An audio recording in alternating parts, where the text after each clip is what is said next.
So let's begin the afternoon lecture of Professor Shiva Prasad, and method for sample characters. Shiva, go ahead. Yeah.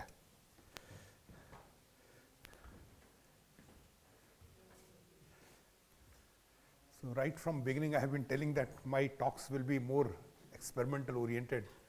So as an experimentalist, one of the most important things which you have to do is when you make a sample, to see that the sample is what you want to really make it. Okay? And eventually, once you have a desired sample, then to look at its properties. So this particular talk is essentially brief description. I mean, there are hundreds of techniques which people use. Okay, depending upon the need, there are better and better techniques which are coming up. And it's almost impossible to cover all of the techniques in 1 hour talk. Okay, so what I'm doing, I'm choosing some of the techniques with which you are probably familiar, but may not be so familiar. And I thought, I will talk about them to make things clearer and especially to tell why we are using and what we are obtaining it. And okay, let's begin. So I say proper characterization of sample is one of the most important thing which an experimentalist has to do. I can publish any result, but it could just be meaningless if you find that the sample that I am talking is not the same sample that it is there. It has impurities or whatever it is. Okay. Now, first characterization that comes to our mind, which is I think bread and butter of any experimentalist is structural characterization. Okay. In fact, many times the same material can have multiple structures.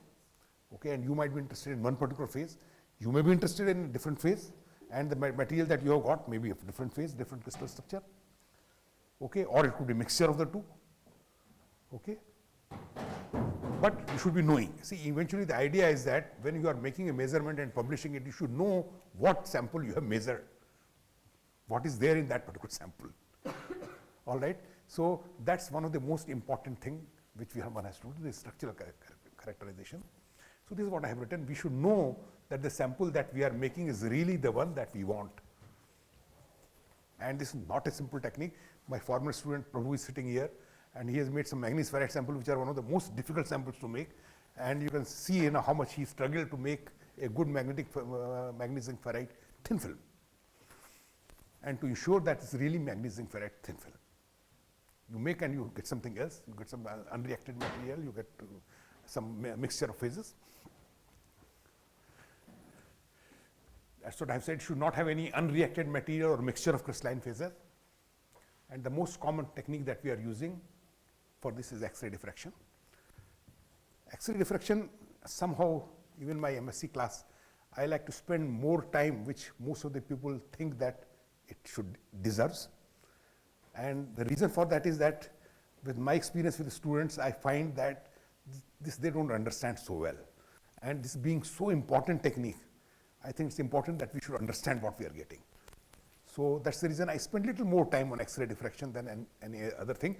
Though X-ray diffraction, Bragg's law is taught right from 10th standard onwards. Okay, even if you ask a 10th standard student, he will know what's the Bragg's law. Okay, but let us try to understand it somewhat better. And when you are talking of polycrystalline sample, as we have said, polycrystalline, nanocrystalline sample, it's not only the structural things which are important, it's also the microstructure which is important. Okay? What are the grain sizes, what is the texture and other things. These are all important because your properties are going to become different, and I'm going to give you some examples of some magnetic materials, how the method of preparation of them have changed the shape of look quite differently. All right. So here we have discussed some of the common techniques used for these purposes. We start with X-ray diffraction and give it some amount of details. And I'll also talk about electron diffraction, a little bit about TEM, transmission electron microscope, because that comes in hand with the X-ray diffraction.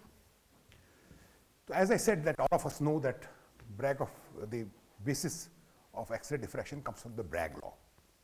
It's 2d sin theta is equal to L lambda, everyone understands it. But there are certain things which should be very clear. Bragg's law talks only of diffraction from points. It does not talk about diffraction from atoms. Let's be very clear. It's only giving the effect of lattice.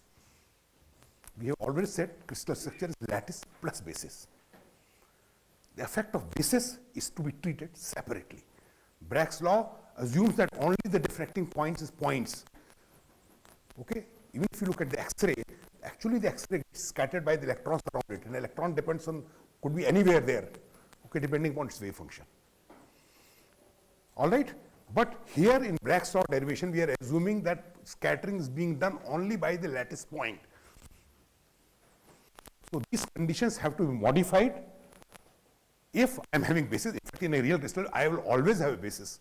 At least I will have one atom basis, not two, or not like what we discussed yesterday is a perovskite and a spinel structure, there is a very huge basis. All right, all these effects have to be taken care separately by what we call as a structure factor. Okay, here we are talking of lattice only from lattice points. Then lattice points are represented in terms of planes. There are no planes in the lattice. But we draw planes joining lattice points. A lattice plane must have at least one lattice point. It will always have infinite number of lattice points. But that way we define it must contain lattice points. For example, if it is a simple cubic, you have point here, you have point here. A plane here, which does not contain any point, is not a proper lattice plane. Lattice plane must contain a point. And by symmetry, through all points, a parallel plane must pass.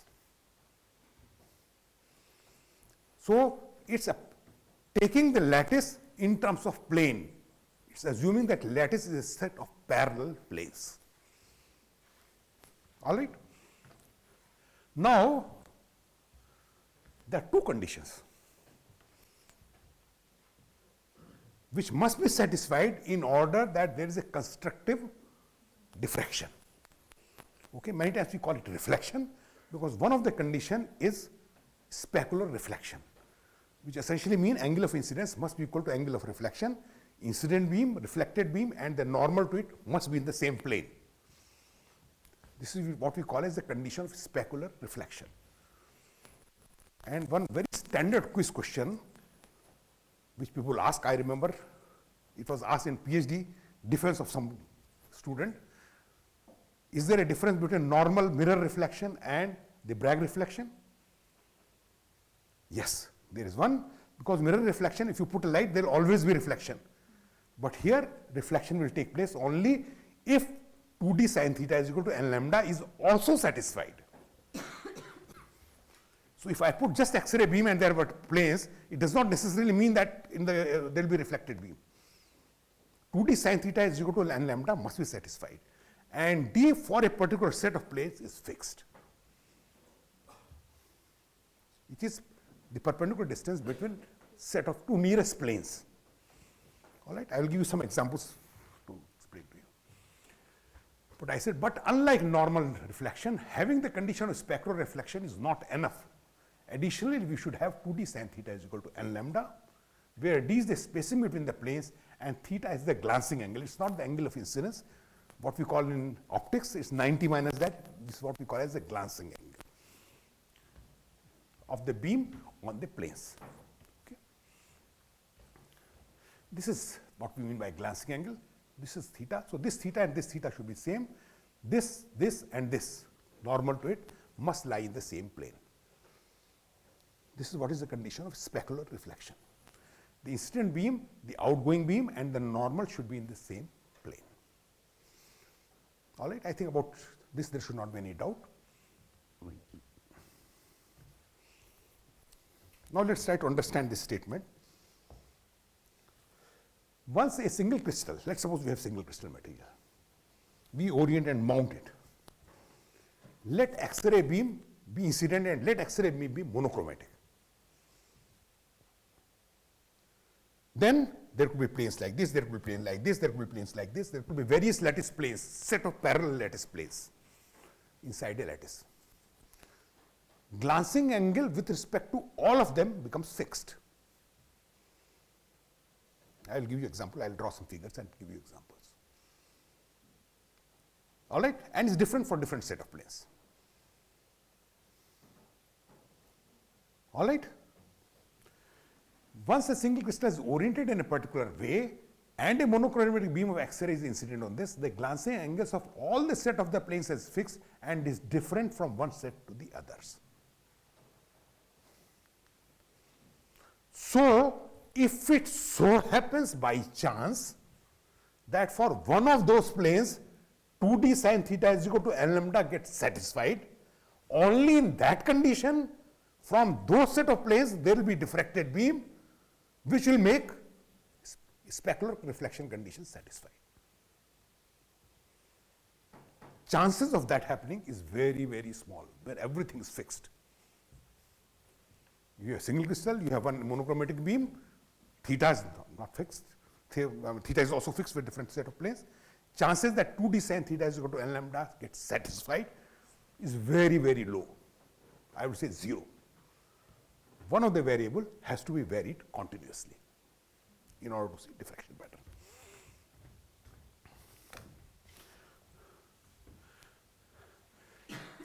If at all happens, then the diffracted beam would be found in a direction for which the condition of specular reflection is satisfied. Normally, one of the variable has to be continuously varied to obtain diffraction. So I am giving an example. So because I don't want to draw 3-dimensional figure, so I am drawing only a 2-dimensional figure. Let's assume that we have a simple cubic lattice, and I am looking at single cubic lattice from z-axis like this, from the top. Okay, I will see squares, and all the planes that I am drawing are supposed to be parallel to z-axis. So they are all like this.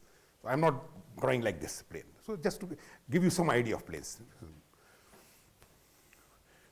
let us consider SC lattice and view it from the tip of the z-axis. We shall then see squares in the xy plane. Let us assume that the planes which are being shown are parallel to the z-axis. I have drawn some planes. Okay, for example, this is one plane. Of course, you can have Miller indices of those planes. I don't want to go into those details. So you have this plane. Of course, there will be a set of parallel planes. Plane parallel to this will be all this. Green planes, all these planes will be parallel to this. Then I have drawn another plane, which is purple plane. And with this also there will be a purple plane which will be passing like this, parallel to it. Okay, remember when I am talking of plane, plane must contain a point. And through every point a parallel plane has to go. This is a red plane which is coming like that. Then there will be similar set of red parallel planes. Let us suppose X-ray is incident in a particular direction, let's say like this. Then the glancing angles for all these planes, for this is the glancing angle for this is the glancing angle for this is the glancing angle for this, which is different for the different set of planes. They are fixed because you are not varying anything. So for first set of planes is theta 1, for second set is theta 2, for third plane is theta 3. Now, if it so happens that for this particular green plane, 2d sin theta is equal to L lambda is satisfied, then the beam will go like this, making this angle equal to this angle. If at all, nothing will happen to these because it's not satisfied. 2d sin theta is equal to L lambda is not satisfied. All right. If it is satisfied with this plane, then the beam will go like this. Okay? If it is satisfied for this plane, the beam will go like this. One will go like this, another will go like this, another will go like this. But 2d sin theta is equal to lambda must be satisfied. Chances for all three of them getting satisfied is almost 0. Even for one, it is 0. It will normally not happen. So I am just showing all the three together, which is going in different direction. So if we use a single crystal and a monochromatic beam of X-ray, the angle of incidence of all the planes are fixed. In that case, no Bragg reflection may be observed. Now I am talking a little bit about old way of doing XRD, where we are continuously varying some variables. I will not spend too much of time because this is what we don't use these days. One of the variable is continuously varied. One is Loewy's method, in which actually you are not using monochromatic beam, but you are using continuous beam, so there are a range of lambdas. So for some lambda, some condition will be satisfied. Then rotating crystal, you actually rotate the crystal. So theta is continuously changing. And third method, which is most commonly used in earlier days, was the powder method, where you powder your sample. When you powder your sample, that's millions and millions of particles. So there will be some particle which will be oriented in such a fashion that 2d sin theta is equal to L lambda gets satisfied. This powder method I will discuss a little bit more in detail, because exactly similar things happening in electron diffraction also, which we are using for TM. Okay? So just to give you an idea of how we see the reflections. Okay? And now we have current XRD machine. XRD machines over the years have improved in the quality drastically. There are many things which are possible, have become possible using XRD, which was not possible earlier. Especially the software side of the X-rays have enormously changed. Crystal structures which were very, very difficult to solve, now comparatively much easier to solve using different analysis. In fact, to find out the mixtures, trying to find out what the additional phase is there, how much percentage of phase is there, you do a read welt and you get very good idea, but they are all software driven. But important thing is that many of these angles are measured extremely accurately using current day's XRD machine. So I will describe the current day XRD machine because that's what interests us more. Logs method, as I said, we use a continuous beam of X-rays. Rotating, you rotate the crystal. Third is powder method, or what we call as a Debye-Scherrer method. In this method, also we use monochromatic X-ray beam. However, the sample is fine powdered. We could also use polycrystalline sample for that matter, because that is also somewhat like a powdered sample. As the number of particles or grains are very large and are oriented randomly, there will always be some planes or particles which will be oriented with the correct theta value, which will cause Bragg reflection. Traditionally, this was one of the most popular methods for determining the crystal structure lattice constants in earlier days. The diffracted beam will emerge in a conical way. Let me just draw some pictures to tell you. Let's suppose this is the X-ray beam, and there is one particular particle for which there is a correct theta to have a particular Bragg reflection. Therefore, this beam will be reflected or diffracted. Many times we call Bragg reflection also, which is a misnomer, but people use it very occasionally. So sometimes I may use word diffraction, or sometimes I may use reflection. All right. So this angle should be equal to this angle, and you see a diffracted beam. But if, for example, there is a plane like this, there has to be a plane in a different direction also like this, because they are all randomly oriented, which will also have a correct theta. And for that, the beam will come out like this. If you have both the planes, one beam will come out like this, another beam will come out like this. From this beam will come out like this beam will come out like this. Both are having exactly correct same theta. In fact, you have almost cones. You have all these planes in this direction, this direction, this direction, that direction, that direction. So eventually, the beam which will come out will be conical in the shape. It will emerge like a cone. And earlier, what we used to do, people used to put a photographic plate and you will see the arcs of this thing, and that's what was used for indexing purposes. And if you have multiple cones, because with respect to each set of planes, you will get different cones. So one cone corresponds to one plane, another cone will correspond to another plane, third cone will correspond to the third plane, and things like that. So you can index. By indexing, we mean that we assign each diffracted beam to the set of planes from which it's coming.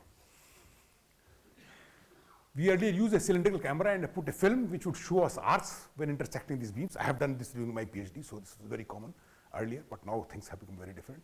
These arcs would be used to determine the theta values, knowing the camera radius, etc.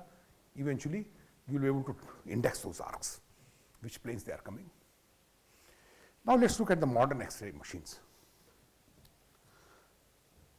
In recent years, XRD machines have evolved enormously, as I mentioned. We do not use photographic plates. It's all computer driven. The data can be seen on the screen, or the data can be obtained to Excel file or whatever file you want, and you can plot it, or you can using computer. I mean, people are losing a habit of doing things by hand. Everything is sort of driven by computer. There are various modes in which you can operate. Let me just read these points. I don't want to miss any point. The angles can be measured very accurately. Earlier, when you used to put those arcs, you had to manually put them. There could be large errors. The relative intensities can be measured very, very accurately. What are the relative intensities between different planes? The standard XRD data is available in literature with quite a bit of accuracy. There are softwares which can fit the experimental data and give us very information quite accurately, like crystal structure, lattice constants. These things are very, very accurately known, of the accuracy which we had never thought earlier.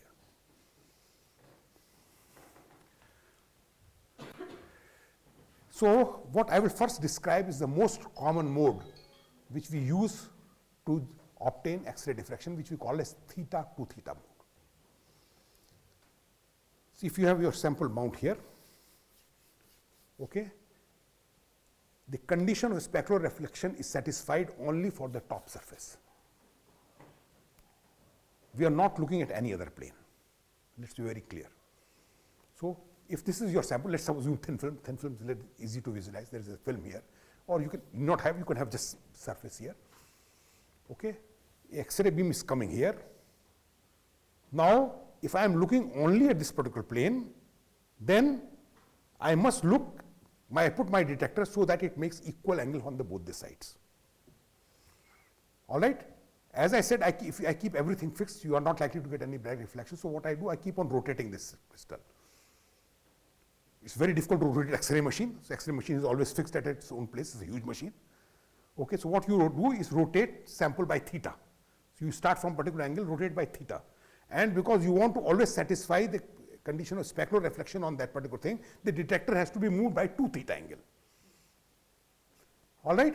Therefore, this is what's called theta to theta configuration. You rotate sample by theta and detector by 2 theta, so that Bragg reflection condition, specular reflection condition is satisfied only for the top plane. So whatever is a plane on the top, that's the only one which is going to be seen by the X-ray machine. If it is single crystal and if it is 111 oriented, it means 111 plane is at the top. You will see only diffraction from 11 plane, or 222, or 333 if allowed, because some of the diffraction could be missing because of the basis. All right, you will not see any other reflection because you are not seeing any other planes. This is designed to look only at this particular plane. But if it is polycrystalline, then you will have all sort of crystals, and for some planes, for some crystals it may be 111, for some it could be 100, for something else it could be something else, and then you will see a set of diffraction beams.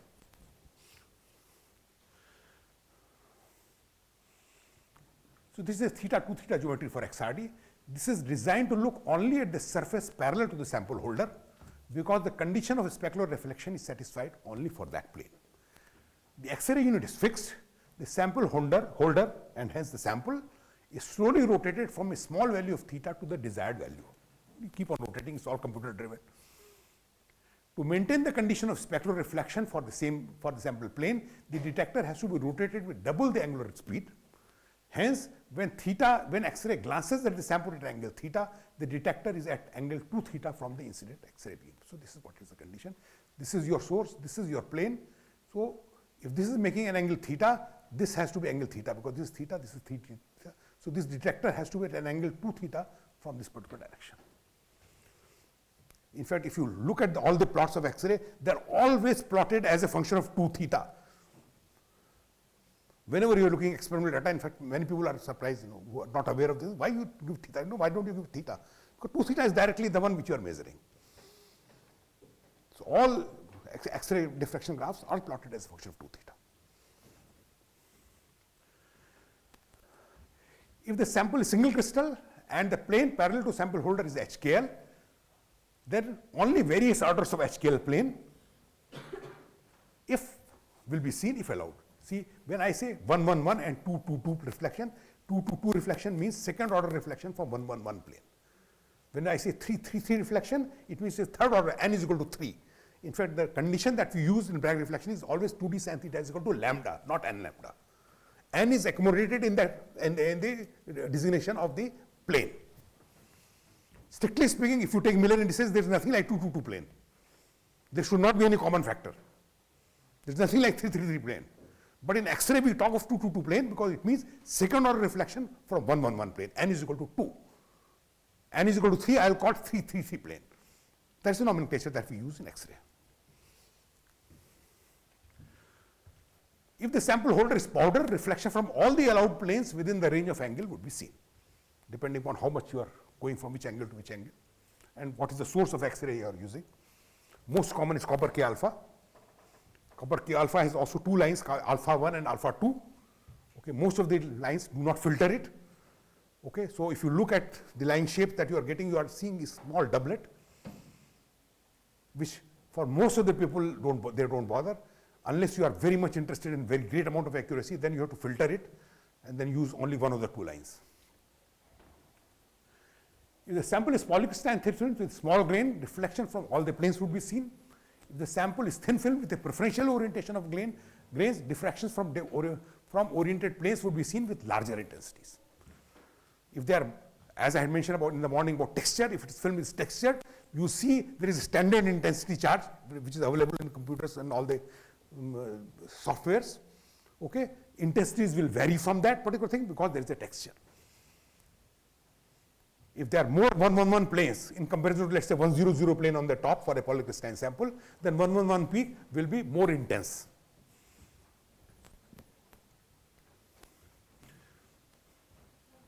What are the utilities of X-rays? Presence of various phases and their relative concentration. You can find out what are the phases. You can also find out what are the concentrations. Sometimes you want to have additional phase. You would like to have what is the concentration of that. Texture and orientation, alignment of single crystal many times, and obtaining lattice constants. But most accurately, we want to know whether we have made the sample. I know that I want to make magnesium ferrite, which has a spinel structure. I know what the standard XRD should look like, whether I have made the sample in that particular form or not. Whether there is impurity, whether I am getting any additional peak.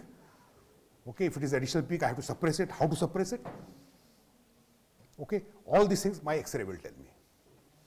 Only when I am getting clean image XRD, then I know that my material is single phase.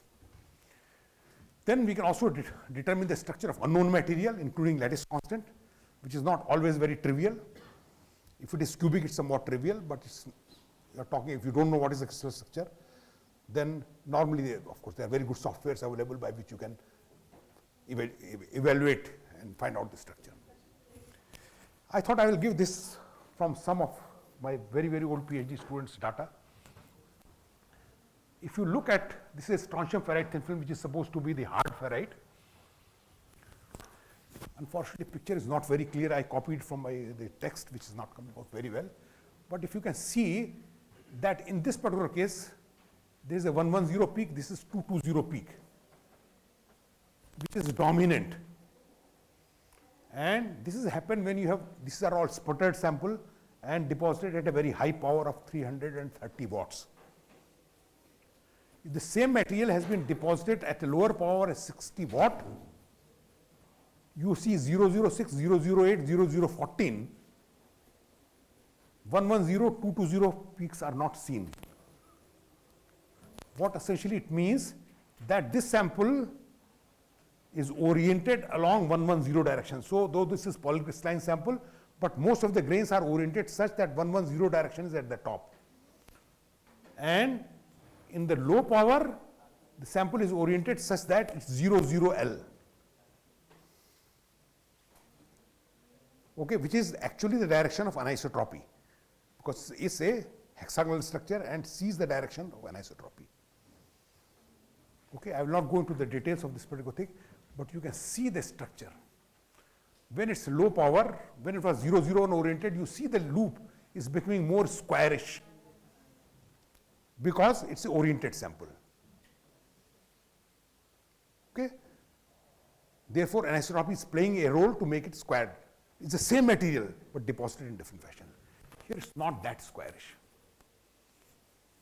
Of course, there are many other data, how, whether you're doing annealing and fast annealing, slow annealing, fast cooling, slow cooling. I'm not going through the details of that thing. My idea was only to tell that by changing the deposition condition, you can change the orientation of the sample, and therefore you can change the loop, a polycrystalline material.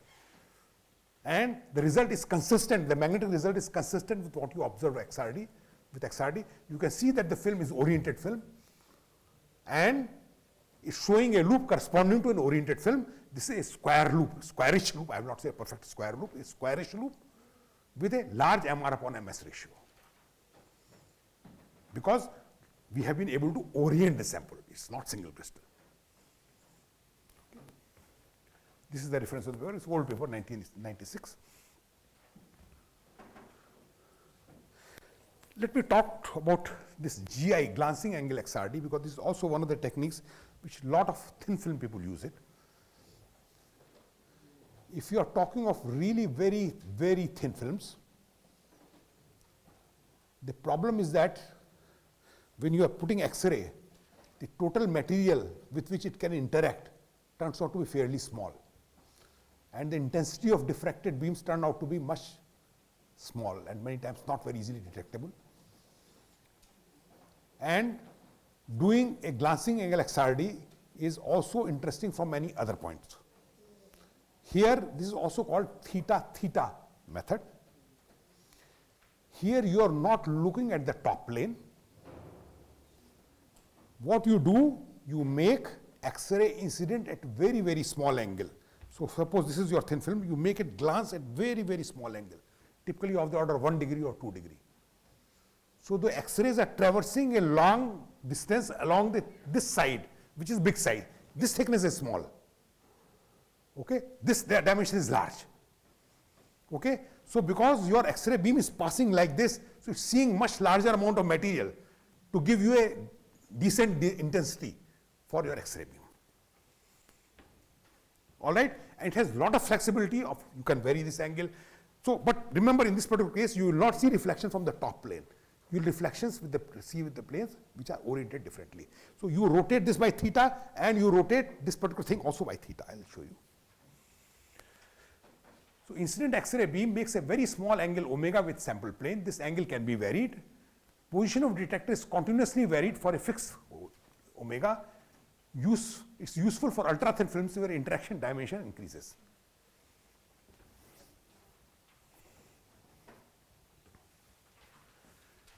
So this is your incident X-ray, which is, this omega is very small. Of course, it has been exaggerated here. And you are looking only this detector, you are rotating in this particular direction. So if you are seeing a reflected beam here or a diffracted beam here, this angle and this angle has to be same. So what you are seeing is a reflection from this plane and not from this plane.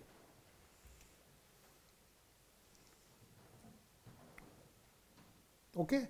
We also notice in this particular case, depending on your omega, either you are looking planes at the surface or you are looking planes somewhat deeper into it.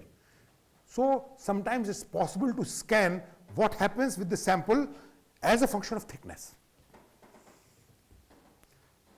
Especially for some of our samples in which we had found a large amount of anisotropy, which were unexplained, we could say that this, looking at essentially GI XRD, we could tell that we are getting a different phase in material somewhat differently, right at the bottom, which normally you will not be able to detect from normal XRD. So this is another technique which is used, and this is very commonly used for stress measurement. This is a technique which is very powerful technique for metallurgists and material scientists. Stress measurements, etc., are very commonly done using this particular technique, GI XRD. Diffraction occurs from a plane oriented at an angle psi from the film plane. So this is the angle psi which is oriented. So actually you are seeing reflection from this plane, not from this plane. The value of psi depends on HKL plane. So this theta should be equal to this plus this. So this is your theta, and this should be equal to this angle, because specular reflection condition should be satisfied. It's also possible to orient your rotation. You can rotate like this. There are multiple ways you can do it. If you take X-ray diffraction from a particular HKL plane by increasing omega, psi HKL would be smaller. A smaller value of omega would mean scanning surfaces closer to the top surfaces. If you are having very slow, you are looking only at the top surface. If you increase omega, X-ray will go slightly deeper, and therefore you will be able to scan as a function of thickness. So one can see a changed XRD pattern as a function of penetration depth of X-ray along the thickness. But you can also see a shift XRD peak as a function of penetration depth due to internal stresses. These type of measurements can be done. We have also published some work on this particular thing, where this possibility exists. Of course, I mean, let me be honest, metallurgists are much greater expert in this and material science. We have collaborated with some metallurgy people who have helped us to calculate these stresses.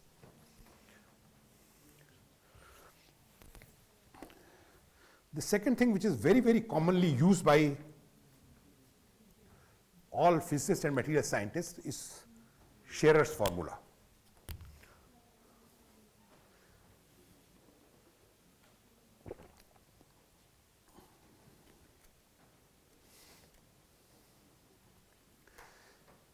One of the very important feature which you would like to obtain for about your sample is the grain size.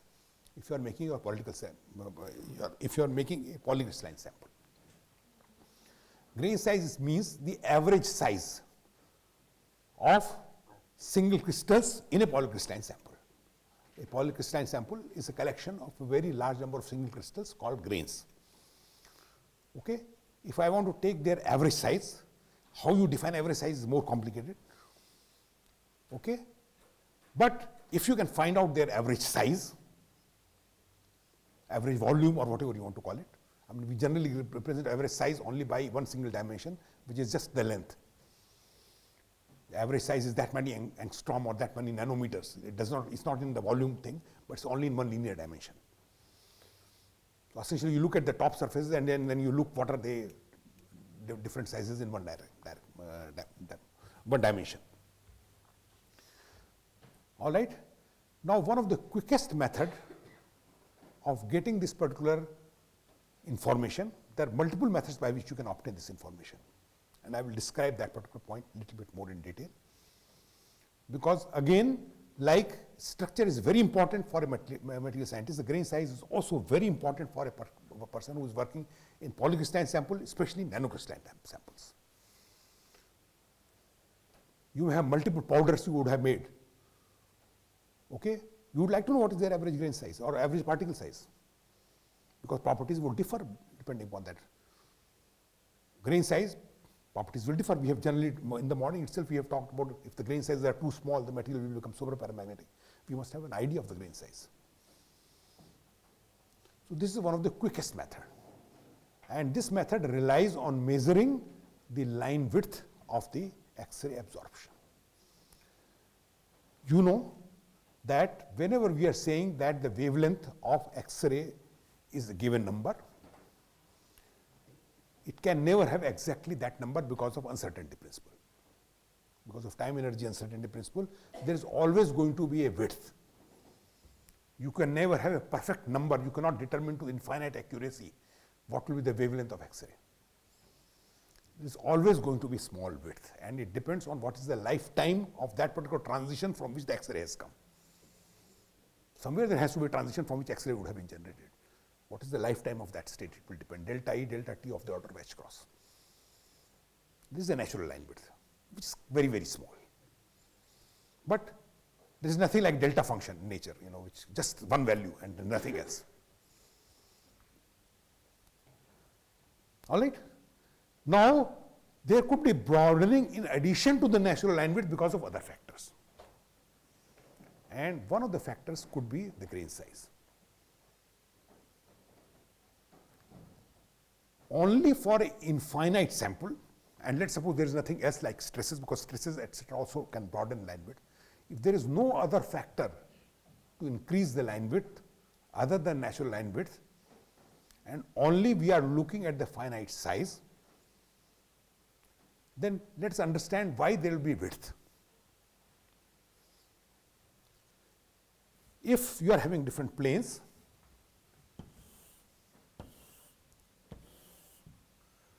and let us suppose 2d sine theta is equal to lambda is satisfied for these planes. Let us suppose we are using X-ray beam with a theta slightly different from that particular value, for which 2d sine theta is equal to lambda is exactly satisfied. Of course, within uncertainty principle, ignoring uncertainty principle at this particular statement, because we are talking of things which are much larger in comparison to the uncertainty principle. All right? Would there be a complete cancellation? No. Why no? Because for complete cancellation, for example, here and here, now 2d sine theta will be equal to, not be equal to exactly lambda, but slightly different from lambda. if these two beams combine together, they will not destructively interfere. You should have lambda by 2 or 3 lambda by 2, then they will destruct. Okay? And if you have two waves with slightly different wavelength or slight different phase, then the net result will be still a wave. They will not completely cancel out. Is it clear? For completely cancelling out, you must have another wave somewhere, another plane. Phase difference of this and this should be lambda by 2 or something like that, which will precisely cancel it. Then from this plane and that plus that plane, suppose this happens, I'm just giving an example, this and the 10th plane exactly cancel. Then the 2nd and 11th plane will cancel. Then 3rd and 12th plane will cancel. So long you have infinite number of planes, you will get 0. Everything will cancel out. But somewhere they have to stop if there is a finite shape. Okay? So not every beam, diffraction beam will get cancelled. And there will be some intensity will be coming out. And it means essentially the line will be broadened. I hope this particular point is clear. This line will turn to be broadened. And this is the one which the broadening can be used to determine the grain size. How big is your sample? Sample is the crystalline sample. Of course, sample could be still bigger, there could be multiple polycrystalline grains. So Scherer calculated an approximate formula to determine grain size from this particular thing. Let me just read, not so that I don't miss any point. Even though there are more accurate methods, accurate I have put in quotes, because what we mean by accuracy is also questionable. To evaluate the grain size, X-ray based Scherer formula is most simple and often used to estimate grain size. I have used the word estimate grain size. Gives reasonable results only when grain sizes are smaller than about 100 angstrom. Smaller than 100, it's 100 nanometer, I think it should be. Just not 100 angstrom, it should be 100 nanometers. Almost of the order 100 nanometers. Only for finite size, infinite size ideal crystal, the XRD shall show natural line width, if there is no other method of stress, of increasing the line width. If the theta is somewhat different from the value required to satisfy Bragg condition, a complete destructive interference would occur only when the crystal size is infinite. This is because another plane from which the diffracted waves would destructively interfere should be present. For smaller size samples, it may not. Then there may not be complete destruction of wave and hence a line width would appear. The broadening can also be due to other factors like stresses, which we are ignoring at this particular moment. Scherer derived a formula for broadening due to finite size, and this can be used to get grain size. This is the formula. Here K is a constant. He has evaluated some constant. People have a lot of discussion on this constant. Most of the time this K is taken approximately equal to 0.9. It's some log, some number, people remember 0.9. This thing, B is the full width of the absorption line in radians, and theta is the cos theta is the theta value at which you are observing the reflection. All right. Now this can be used to determine the condition approximately the line width. Now let me go to transmission electron microscope. Yes, please. I think you want to have mic. No, because they want to pick. Hello. Yeah. So simple question only. Yeah. So when the beam is coming and hitting the plane lattice, so we record the interference pattern on the detector. So why we are calling diffraction, not the interference? That's a very interesting question. See, strictly speaking, interference and diffraction, I mean, that's my personal view, people may not agree. Interference and diffraction are the same phenomenon, strictly. But historically they are different. Okay? Diffraction phenomena was earlier treated as a phenomenon in which there is a divergence of light when it passes through a corner. If you look at the old textbooks of diffraction, that's what diffraction meant. that beam is coming and there is a slit which obstructs it, then light bends along this slit. This is what was termed as diffraction. Interference was seen as phenomenon in which you have clearly two slits and you can see two beams of light and they are interfering each other. All right, so historically they are different from the type of experiments that was performed to view them. But later you realize that this particular interference that you are saying, what you call as diffraction, is also essentially an interference pattern only. You are getting waves from different parts of that particular slit and they are interfering with each other. So strictly speaking, interference is really interference, but historically I think these names have come as a diffraction and interference.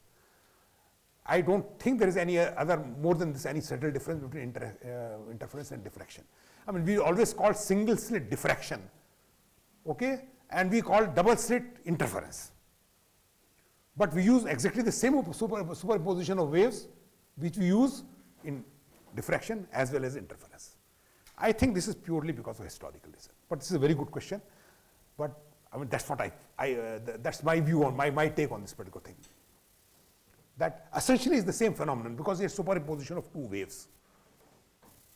Okay, in a single slit diffraction, you are actually having a range of places within the slit from which the waves are coming and they are interfering. Here you have one clear beam, another clear beam, and they are interfering. That's the only difference, the way you do. But basically, physics-wise, the phenomenon, or mathematics-wise, the phenomenon appears to be identical. Okay, and in this case, because there is a light beam, or rather X-ray beam, which is coming and getting sort of different in different direction, so it resembles more a diffraction rather than interference. Because it's not like that two X-ray beam are coming and they are interfering with respect to each other. So that's the reason traditionally this was called diffraction. I mean, that's my take on it. Okay, does it satisfy you? Yeah, but still. Do you have any other take? No. No, that's why I need No, a so, clarification. I mean, as I say, according to me, Obviously, the pattern is detected by interference only. that's correct. But we are assuming as are related to diffraction. So according to me, these are only the names which are different. See, for example, you know, a very standard question was generally asked, what is the difference between X-rays and gamma rays? If you look at their wavelengths, of course, people always say the gamma rays have probably more higher energy and things like that. But let's suppose we have photons, two photons. Okay, one is gamma ray, another is X-ray of the same energy. Is there a difference? Photon is the same photon. Okay, why one is called gamma ray and why another is called X-ray? Because X-ray comes from electronic transition. Gamma rays comes from nuclear transition. That's the only difference. It's transition only. Okay, the photon which comes out is the same photon. But it's not like that, that's a different color type of photon and this is a different color type of photon. It's not like that. Okay, the energies could be different depending on the transition energy. But the origins are different. One is because of nuclear transition, another because of electronic transition. So one is called X-ray, another is called diffraction, another is called gamma ray. Okay, while in this particular case, more or less identical. You are seeing the same interference. Okay, but if you are having clear two beams which you can see interfering, then we call it interference. If there is one single beam which is coming out and sort of bending, I am calling it diffraction. So it's only difference of names. Okay. Now,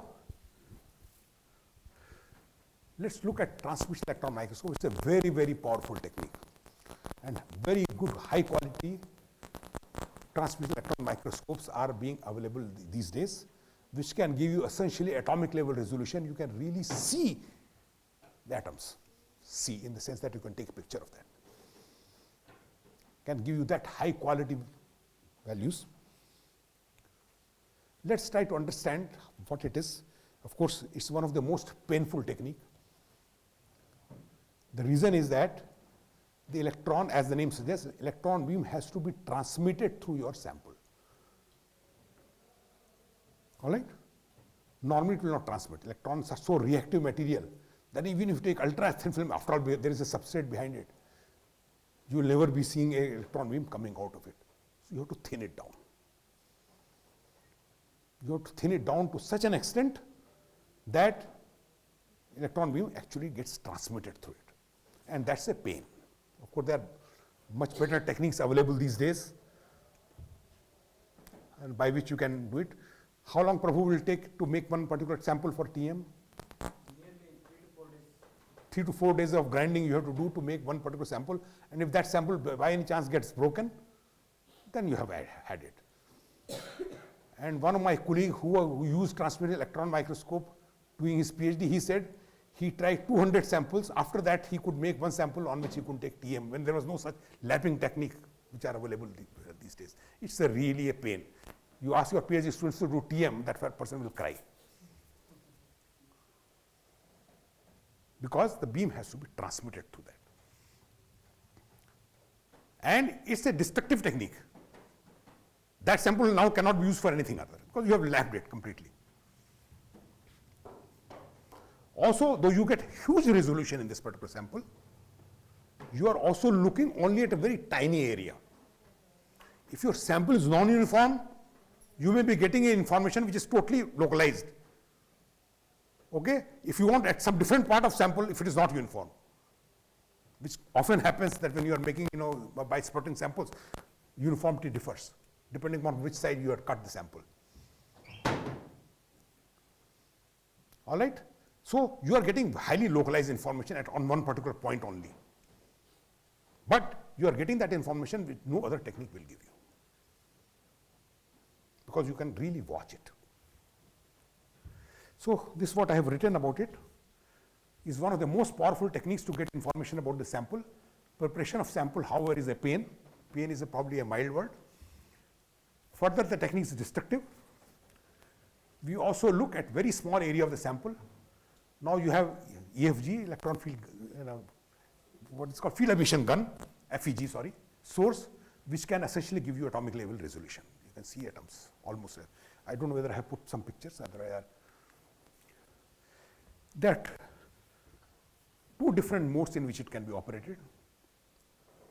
One is diffraction mode, where you can use electron diffraction. Another is imaging mode, where you would like to see the sample. So what you do when you are doing in diffraction mode, you are looking at the focal plane. Let's not discuss about these planes because I have to explain a lot of it. There are different planes in TM where you can do it. And when you are doing imaging, you are actually seeing the image plane. See, a parallel beam will focus at a focus point. Okay, but however, if there is a sample here, you want to see image. That image will be formed not at focus but at some different position. Okay, so either you are looking at the image or you are looking at the focus. That's what basically is interesting. If you are looking at the focus, you are seeing only diffraction pattern. If you are looking at the image, then you are looking at the image of the sample. And for imaging the sample, you could use a direct beam, or you could use a beam which has already been diffracted. And that's the most accurate beam of giving you the grain sizes. Because in that case, whatever that particular beam is coming, only those grains become visible. Everything else will look black. So that's why it's called dark field imaging. So only that tiny grains which are oriented in the direction of that particular beam will be white, all others will be black. So it gives most accurate grain sizes. Real grain sizes, because when you are looking at SEM picture, I have given you one picture in tutorial. You may not be sure whether there is a grain size or there is a crack or this thing or that thing. You have to apply your own imagination. But here you will be getting clear grain size. But it's a painful technique. Just to measure grain size, not many people would like to. I don't think it's worth spending that type of energy to get that information. Also, let me tell you that this is generally operated at higher energy, because if you want to watch something, as you all know, the wavelength that you must be using must be very small, smaller than this thing. If I want to watch this particular thing, okay, then the wavelength that I must be using must be smaller than this size. Otherwise, diffraction will be dominant. If I want to watch something which is typically of the atomic level of the order of angstrom, the wavelength that I must be using must be sub-angstrom, much smaller than angstrom. Okay, so you operate at much higher energy, typically 100 kV, 200 kV. That's the type of energy that you have in TM, or maybe 300, I'm not sure. Generally very high energy you use, so that the wavelengths turn out to be very small. And therefore, you are able to see samples, grains which are typically of the order of angstrom. You are able to see.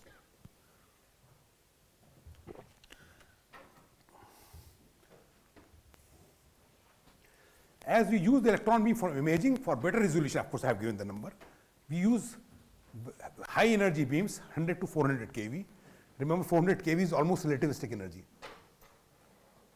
500.5 MeV is the rest mass energy of electron.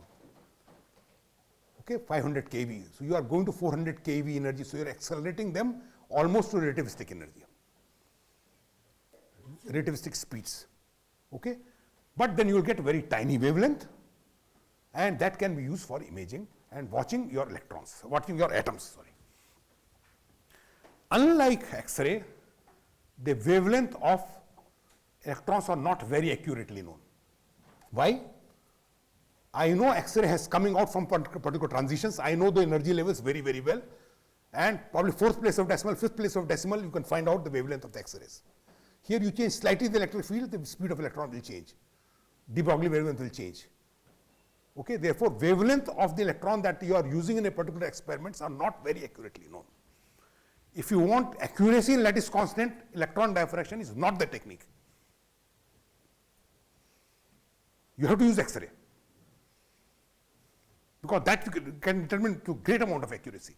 Here you are watching crystalline structure because some other thing. If you are really nanocrystalline grain size and X-ray is not being seen, it's showing you a broad halo, and you want to really see that whether there are really some small tiny grains, you use the electron microscope. It can show you that. If you are looking at that level of resolution. Indexing is normally done by taking ratios of the distance. Again, I have given you one particular tutorial sheet problem in which you have to take, all you have to do is to take the distances between these planes and take the ratios of that particular thing.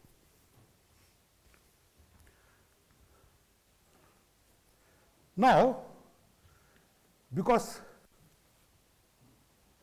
theta is, because wavelength is very small, if I am using this in diffraction mode, lambda being very, very small, this condition will be satisfied only for very tiny value of theta. Do you agree? If lambda is 0.01 angstrom, let's suppose, say, okay, then this theta will also be of that order. So in this particular case, all the diffraction will be seen close to theta is equal to 0. That's the major difference between X-ray diffraction and the electron diffraction. In fact, in X-ray diffraction and in electron diffraction, you only use 2d theta is equal to lambda. Theta expressed in radians. Cosine theta can be approximated as theta. You are never going to that large angles. And normally when you are having a beam of electron, beam will never be perfectly parallel. With slight angular deviation. That is enough to show you all the reflections. So you don't have to continuously vary theta and all those things. So you have some electron moving at a very tiny angle of 0.01 degree or 0.001 degree. That will change, that will be enough to put you all the reflections there. All right? And remember, unlike X-ray diffraction, theta to theta, here you will be watching only those planes which are essentially parallel to the electron beam. Because only for those planes, theta will be close to 0. It's just opposite to that. In fact, in some of these samples which I had shown you, oriented samples, if you do electron diffraction, if it is 001 oriented, in X-ray, if you do electron diffraction, you don't see 001 at all. Because now we are looking in a perpendicular direction. Here I was looking in this particular direction, now I am looking at this direction. So this is what I have written. We see diffraction only from those planes in which electron beam grazes, essentially grazing angle. Normally, small divergence in the beam is enough to show diffraction and no necessity to vary angle gradually, unlike X-ray. So this is what I have drawn. So this is your electron beam and this is your detector. And this is a sample which I have of course exaggerated. So this is going. So only the planes which are here, parallel to this side. From them theta is close to 0. And these are the only planes from which you will see the reflection or diffraction, whatever you want to call it. Unlike X-ray where you are seeing diffraction from these planes.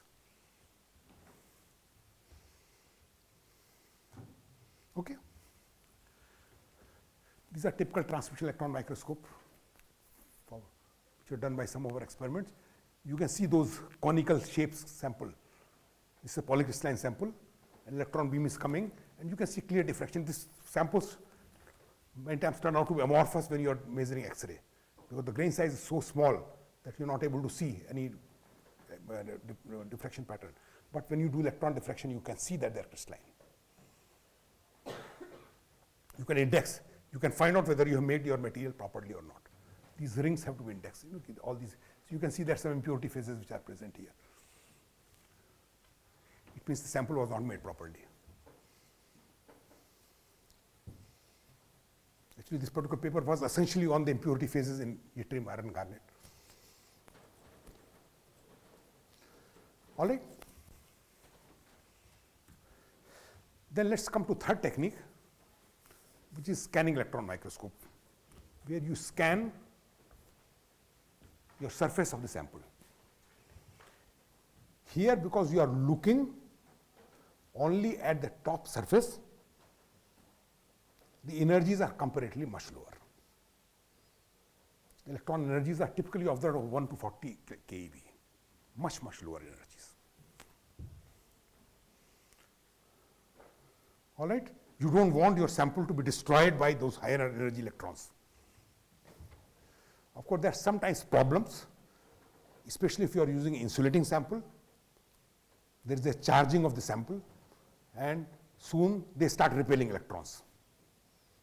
In that case, many times you deposit a small thin film of a metal, either carbon in a metallic form, and which is somewhat conducting, or some other metals, nickel or something like that, so that charging does not take place. Very small thin film.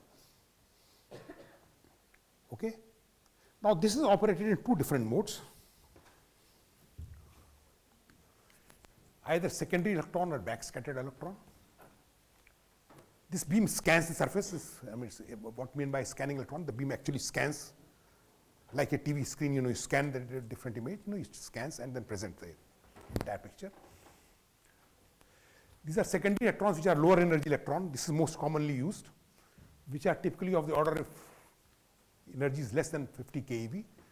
These are the electrons which are released from the surface, and they are best for doing surface imaging. They give you an idea of the surface of the sample. Their number is large and depends on modulation of the surface. So essentially, the entire modulation you will be seeing as a flat surface. We'll see the imaging, that particular thing. And what I have given you in a tutorial sheet is actually an SEM picture of one of the sample. The advantage here is that you don't have to make those samples, TM samples. All right. There are also backscattered electrons, which are comparatively smaller in number but larger in energy, which actually go inside and dock of certain electron, and then there are electrons which come back with larger energy. Their energy depends on the atomic weight. Sometimes if you want to do imaging of what these different elements are there, then you use backscattered, but most commonly it's not used. It's only the secondary electrons which are used.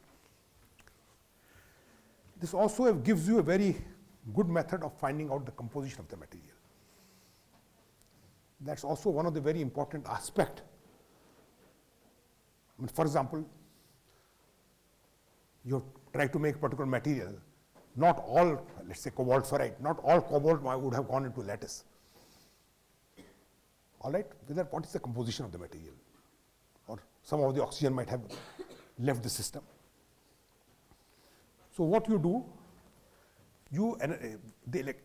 when you knock off these electrons, which are knocking off the electrons, there's a transition and the X-rays emerge out of it. And you actually measure the wavelength of those X-rays to find out what characteristic elements are emitting those, and using their intensity, try to find it out, what will be the composition of the sample. This is also a very important technique which people use for measuring the composition of their sample. Other technique which is also used is ESCA, about which I am not going to talk, electron spectroscopy for chemical analysis. There also you get the idea of ionicity and things like that. That's a much more expensive technique, but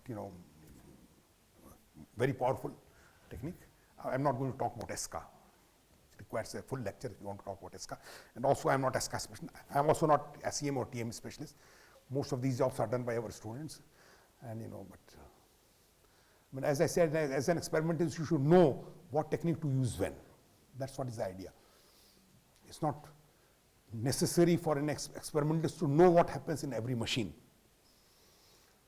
But if you have to know certain thing about your sample, you should know which machine to look for, what you want to obtain, what information you want to obtain.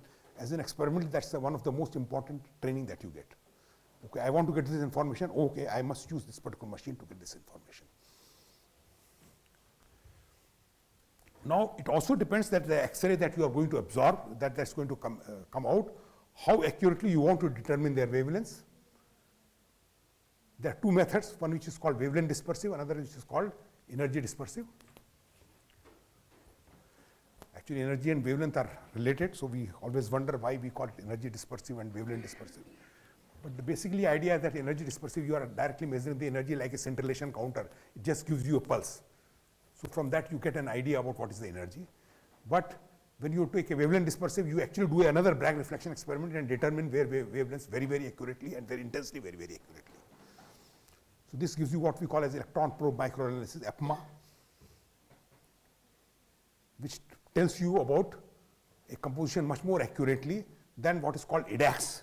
EDAX is what is energy dispersive analysis of X-rays. Of course, EDAX has also emerged quite a bit these days. In fact, I remember I was doing one sabbatical in Western University of Australia in Perth, and there was an expert on EDAX, and he says, I can guarantee you that I can give you more accurate results from EDAX than you will do for EPMA. See, I have much better techniques and much better methods of evaluating your composition by EDAX itself. EDAX is comparatively simpler and cheaper technique. EPMA is more expensive technique. See, these are not the equipments which every lab can afford. Let's be very clear. These are the, X-ray machines probably, if you look at institutions like IT, there will be multiple X-ray machines in various departments. Okay, but if you look at TM, probably there will be only one TM. Okay, these are not the machines which every department, because this costs money. So depending on how accurate you want and what type of measurements you want to do, the cost increases, and money does not come very easily. You have to write grants, you have to get money before you want to buy the equipment. It's very easy to say that you do this thing and you will get, but you must have a machine available to you. So these are various terms which are used: energy dispersive analysis for X-ray, wavelength dispersive analysis of X-ray, energy dispersive studies, spectroscopy, wavelength dispersive spectroscopy, EPMA, electron probe microanalysis. But they are essentially analyzing X-ray coming out from this particular same machine, characteristic X-rays, to find out what is the composition of the sample.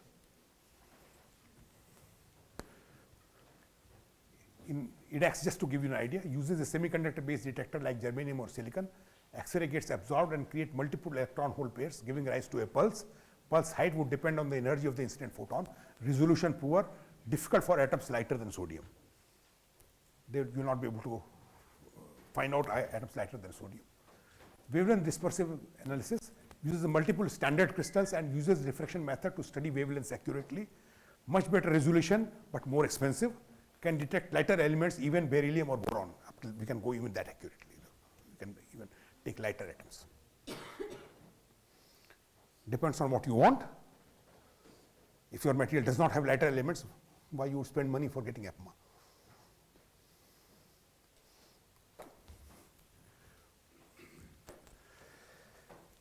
The last machine which I am going to talk, which has sort of, I would say, revolutionized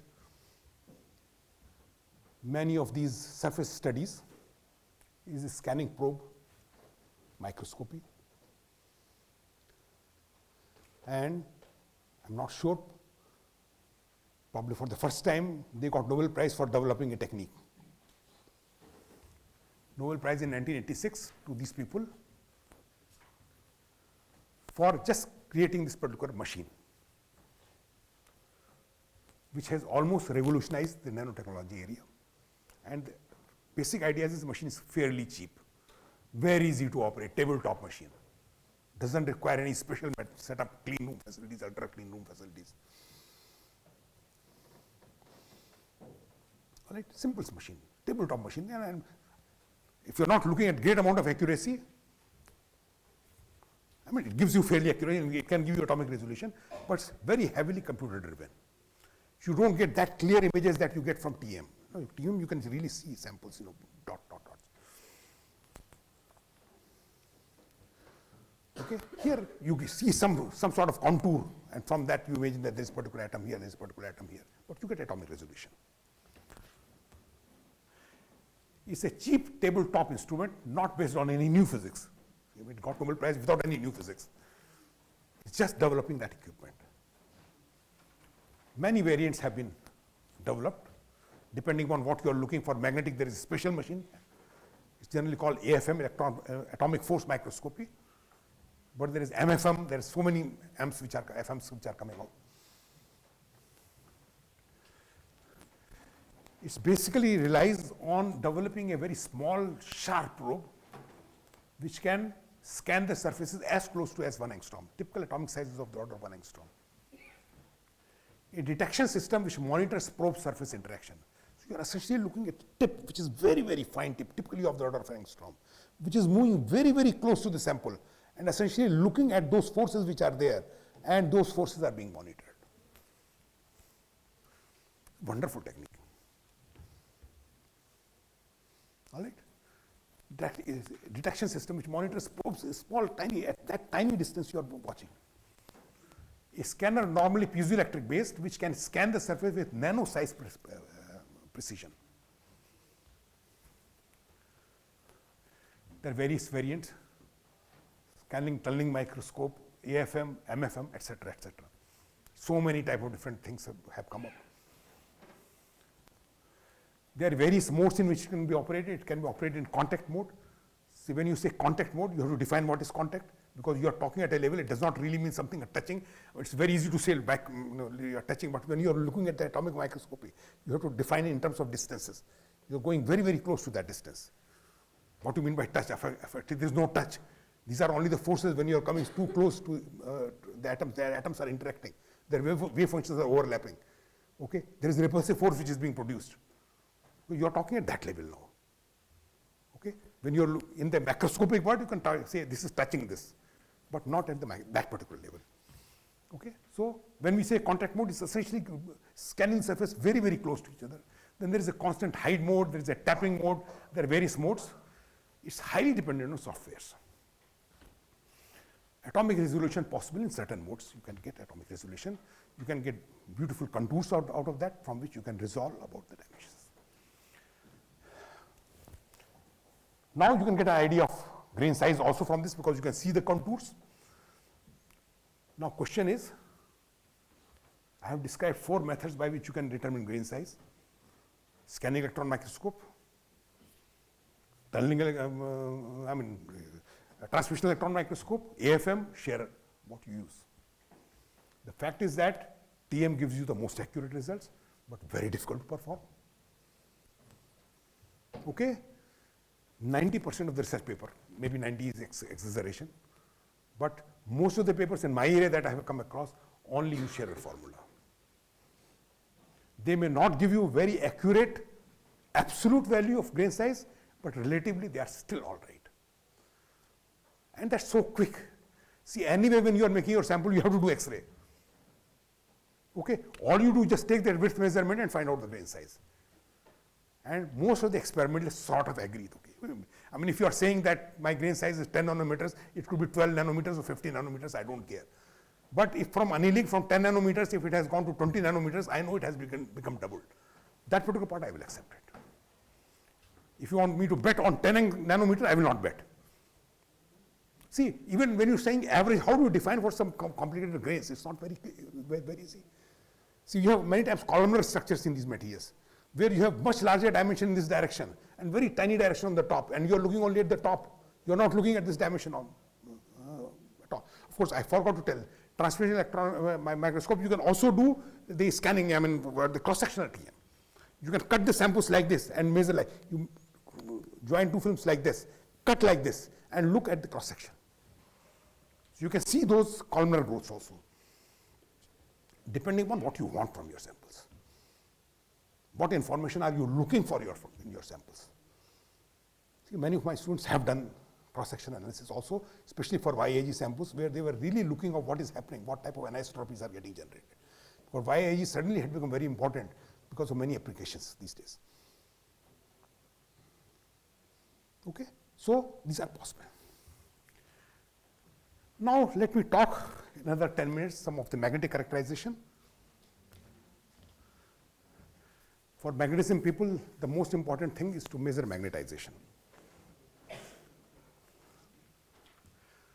Most common and accepted technique is vibration sample magnetometer. People have used different methods.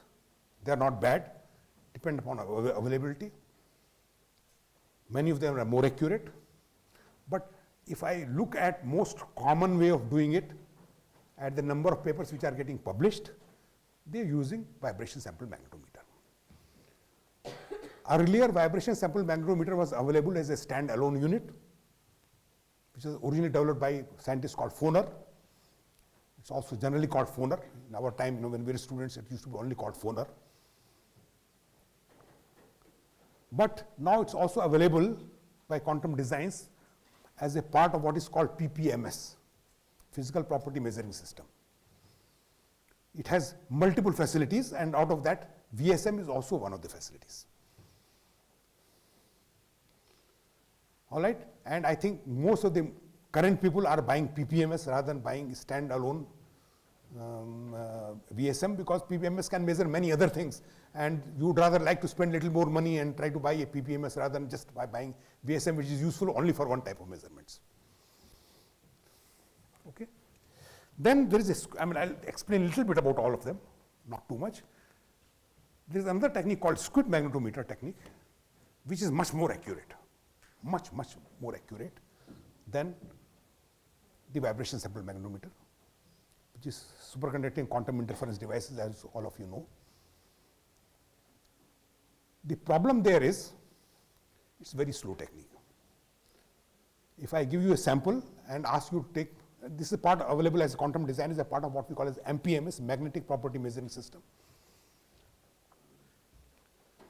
I have worked on both of them by my own hands, so I have personal experience on that particular thing.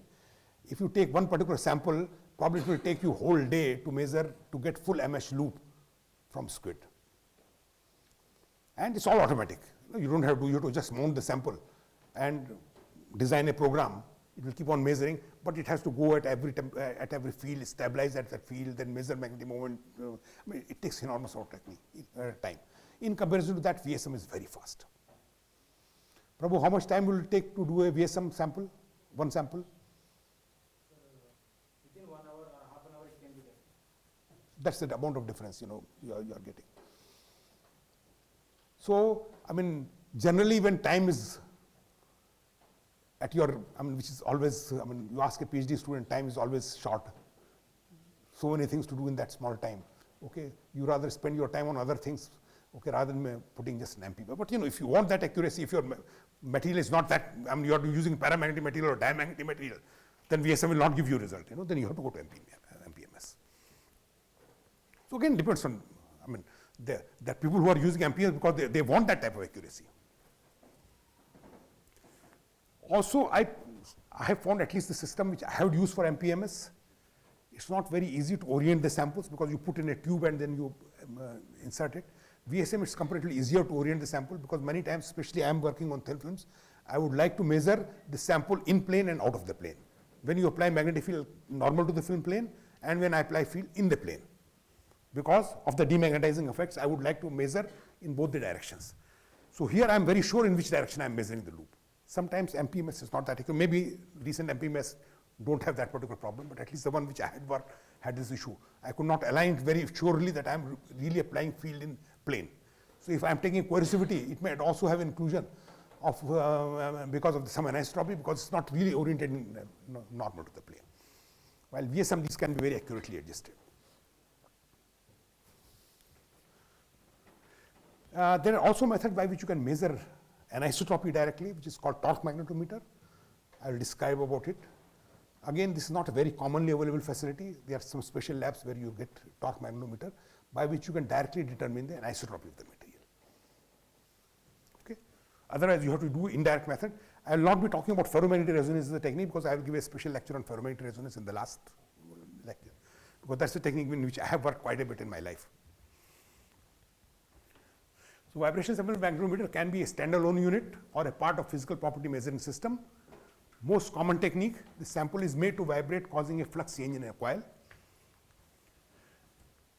There is alternating EMF which is generated in pickup coil due to vibration of magnetized sample in measurement. The signal is proportional to the total magnetic moment on the sample.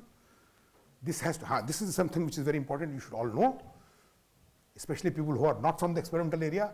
All these techniques are going to give you only the magnetic moment in the entire system. Okay? What is of interesting is not the magnetic moment, but magnetic moment per gram or per unit volume. Magnetization is per unit volume. Okay? Especially if you are talking of thin film, per gram or per unit volume has its own problems. How do you measure the weight of the thin film when you have substrate behind it? Okay? Thickness you can measure to some accuracy. But are you sure about density? They have all their inherent problems. Let's face it. I mean, as an experimentalist, we know that each experiment has some certain limitation. If you are talking about bulk sample, there is no issue. You can measure mass, volume very accurately. Mass probably more accurately than volume. But remember, generally for applications, magnetic moment per unit volume is of interest. What we call as M is magnetization doublet per unit volume. And all these techniques are going to give you only M, total M. Okay, you can use this M to convert into per unit volume if you can determine its volume fairly accurately, measure thickness very accurately, measure dimensions very accurately. Okay, and then convert volume to volume and convert into magnetic moment per unit volume. Only FMR gives you magnetic moment per volume directly from the experiment. That's one of the big advantage of FMR, ferromagnetic resonance. But again, it has own problem about anisotropy. That we'll discuss later. Also, these samples, these materials have to be always normalized with respect to a standard sample. So when you are buying a VSM, they will always give you a standard sample. Once in a while, ideally of the same shape of your sample, you should put a sample, nickel sample there, measure its magnetic moment and standardize it, normalize it. Because it gives you only relative value. So this is your sample holder which vibrates. You put a loudspeaker cone and make it vibrate like this, up and down. Okay, and there is a pickup coil which picks up the signal. This is a magnetized sample. You have applied magnetic field, so it gets magnetized. Depending upon magnetization, it will pick up the signal, and that you have in all your electronics and measure the signal. Squid magnetometer is more sensitive than VSM. It's normally equipped with a superconducting magnet. So here, low temperature measurements are very easy. If you have to measure at 4K, you will be very happy, put it in squid. VSM you put at room temperature and then go to low temperature, cool it, but it's normally at stable at liquid helium temperature only. Okay, so you don't have to do much if you want to measure your MS tube at 4K. But if you want to take a room temperature, you have to heat to bring it to room temperature. So if you are more interested in low temperature measurements, okay, then squid probably will be faster because you have to take time of cooling it also. Comparatively very slow, it's simpler to make low temperature measurements. My last slide probably. Torque magnetometer, it's a magnetometer which measures the torque needed to align the sample in a direction, let's say easy direction. So you have a magnet, okay? If you are not putting in easy direction, you have to, for example, it's not in easy direction. I put the sample like this, it's not easy direction. So you will try to direct it in some different direction. Then you put a mount and then you move it, you apply a torque so that the sample always remains in the easy direction. So whatever is the torque will be a measure of anisotropy. Okay?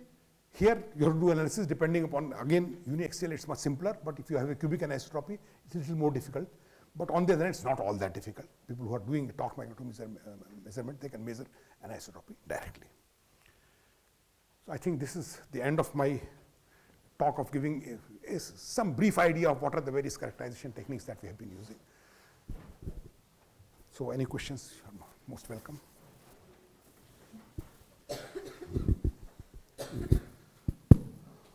Yeah. Questions, comments, suggestions?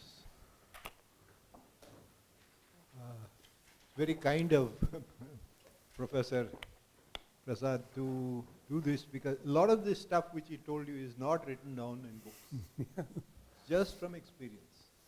And one of the most important things of experience for an experimentalist is what not to do. Don't try it, it doesn't work. Come, say something. Or say what you liked, or you want to repeat it, or didn't understand, or something. We've got him here for a limited period, I guess another day or so. So do make the most of it. Nothing? Okay. Thanks, Shiva. So we'll end today's